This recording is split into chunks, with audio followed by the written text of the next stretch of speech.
송원재TV 시작합니다. 여론조사 결과 민주당의 지지율이 폭락하고 국민의힘 지지율이 폭등하는 현상을 보이고 있습니다. 내일 윤석열 정부 출범, 오는 6월 1일 지방선거를 앞두고 민주당이 망하는 수준이 되고 있다. 국민의힘의 국민들의 지지율이 집결하고 있다. 역시 금수완박에 대해서 민주당이 강행한 부분, 그 다음 또 지방선거에서 이재명이 저렇게 인천에서 출마한다고 나선 부분, 문재인 이재명 지키기 민주당 비상식적이다 라고 하는 국민들의 지탄으로 보입니다. 이 여론의 흐름 여러분들과 함께 짚어보겠습니다. 송원재TV 아직 구독자가 아니신 분 혹시 계시면 구독, 좋아요 버튼 저한테는 큰 힘이 된다는 말씀부터 드립니다. 그러니까 여론조사 전문기관인 리얼미터입니다. 지난 2일부터 6일까지 전국 유권자 2014명을 대상으로 여론조사를 한 결과입니다. 표본 오차는 플러스 마이너스 2.2%포인트의 95% 신뢰 수준입니다. 이 조사 결과 국민의힘 지지율은 49.8, 민주당은 37.7. 지난주에 비해서 국민의힘은 2.3%포인트 올랐고 민주당은 2.7%포인트 하락했습니다. 무려 13% 정도 차이가 납니다. 압도적인 차이다 이렇게 보입니다. 이 같은 국민의힘과 민주당의 지지율 차이가 큰 폭으로 지금 벌어지고 있는 것은 역시 금수완박 법안 때문입니다.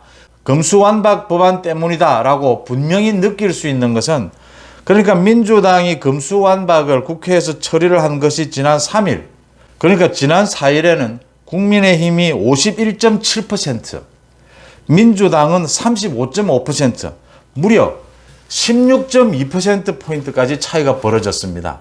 그러니까 금수완박 법안을 민주당이 밀어붙인 그 당시에는 16%까지 차이가 벌어졌다. 금수완박의 충격, 국민들의 그 충격이 그대로 남아있다라고 하는 부분입니다. 좀 구체적으로 들어가 보면 광주, 전라를 제외하고는 거의 전 지역에서 국민의힘 지지율이 상승했고 민주당은 하락했습니다. 중요한 것은 세대별로도 40대는 견고한 민주당의 지지층이지 않습니까? 그런데도 40대에서 8.5%포인트, 10% 가까이 민주당의 지지율이 폭락을 했습니다. 40대도 민주당으로부터 돌아섰다. 왜 이런 현상이 드러났느냐? 금수완박 때문입니다. 금수완박 두 가지입니다. 하나는 이재명, 문재인을 지키기 위해서 그렇게 헌법을 무시하는 그런 입법을 할 수가 있느냐? 그 다음 두 번째는 민주당의 오만한 태도입니다. 지난 대선에서는 윤석열 대통령이 당선이 됐습니다. 국민들이 윤석열 대통령을 선택했습니다. 우리나라는 대통령 중심제 국가입니다. 윤석열 대통령이 당선되고 민주당은 패배했습니다. 그런데 민주당이 꼭 자기가 이긴 것처럼 행동하고 있습니다. 자기들이 지금 국민의 선택을 받은 것처럼 행동하고 있습니다. 국회를 장악하고 있다면서 국회 입법권을 가지고 대통령을 무력화시키려고 하고 있습니다. 저런 부분을 국민들이 가장 싫어하거든요. 우리나라는 의원 내각제가 아니거든요. 우리나라는 대통령제입니다. 대통령으로는 윤석열을 선택한 겁니다. 그런데 민주당이 입법권을 쥐고 있다고 해서 헌법도 눈에 보이지 않고 대통령도 눈에 보이지 않고 국민도 눈에 보이지 않고 입법으로 모든 것을 썰어버리겠다라고 하고 있습니다. 모든 것을 마음대로 하겠다라고 하고 있습니다. 지금 인사청문회에서 발목 잡기를 하고 있는 것을 보듯이 금수완박 법안 그 자체로도 도저히 법이라고 인정할 수 없을 정도로 엉성한 논리입니다. 이걸 자기들이 입법권을 쥐고 있다고 그대로 밀어붙입니다. 민주당은 1년 전에는 윤석열 대통령 출마 금지법, 소위 검찰총장은 1년 전에 사퇴해야 된다는 그런 법안을, 최강욱이가 그런 법안을 제안하기도 했습니다. 좀 과장하자면 금수완박 법안은 이름을 좀 바꾸면 문재인, 이재명에 대한 검찰 수사 금지법인 겁니다. 이런 식으로 나가면 민주당에서 윤석열 대통령 직무정지법 이런 걸 안 만든다는 보장도 없습니다. 헌법도 눈에 보이지 않는 겁니다. 그래서 국회 해산하자라는 이야기가 나오는 겁니다. 지금 위헌이다 아니다 이런 거 따지기 전에 대다수 국민들이 국회 해산해야 된다는 얘기가 나오는 이유는 민주당의 오만함 때문입니다. 지난 대선에서 이긴 쪽은 국민의힘이고 윤석열 당선인인데 민주당이 대선에서 지고서도 자신들이 대선에 이긴 것처럼 정권을 마음대로, 지금 전국을 마음대로 좌지우지하고 있다는 데서 국민들의 분노가 폭발하고 있다, 이렇게 보입니다. 특히 이재명이 지방선거와 함께 치러지는 국회의원 보궐선거에서 인천 계양을에 출마를 한다. 금배지를 달아서 자신이 이제 방탄용으로 쓰겠다.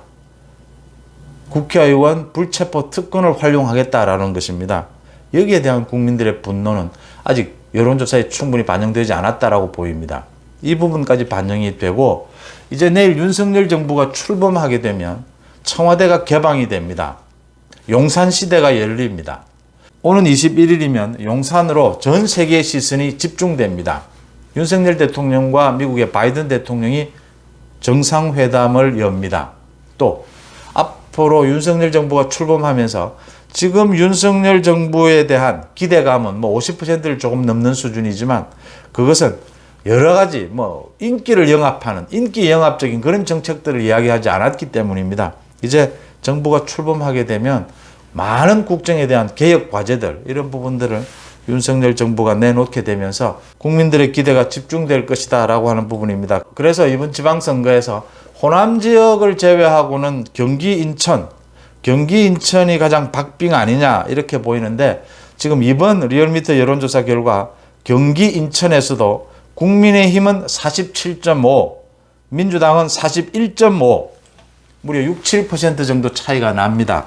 국민의힘이 충분히 이길 수 있다라고 하는 부분이고, 이재명의 저런 출마 부분에 대해서 국민들의 반감 또 커질 부분이기 때문에 경기 부분에 있어서는 그 강용석 변호사가 출마한 부분, 강용석 변호사가 3에서 5% 정도 갉아먹는 부분, 선거 막판에 어떤 형태로든 저 부분을 해결해야 된다라는 숙제가 남아있긴 하지만 충분히 지금 정당의 지지율로는 이길 수 있는, 인천 경기에서도 이길 수 있는 그런 분위기가 되고 있다라고 하는 점입니다. 오늘은 하루 종일 한동훈 법무부 장관 후보자에 대한 청문회가 열립니다. 청문회 지켜보면서 여러분들과 또 대화 나누도록 하겠습니다. 송은재TV 마칩니다. 고맙습니다.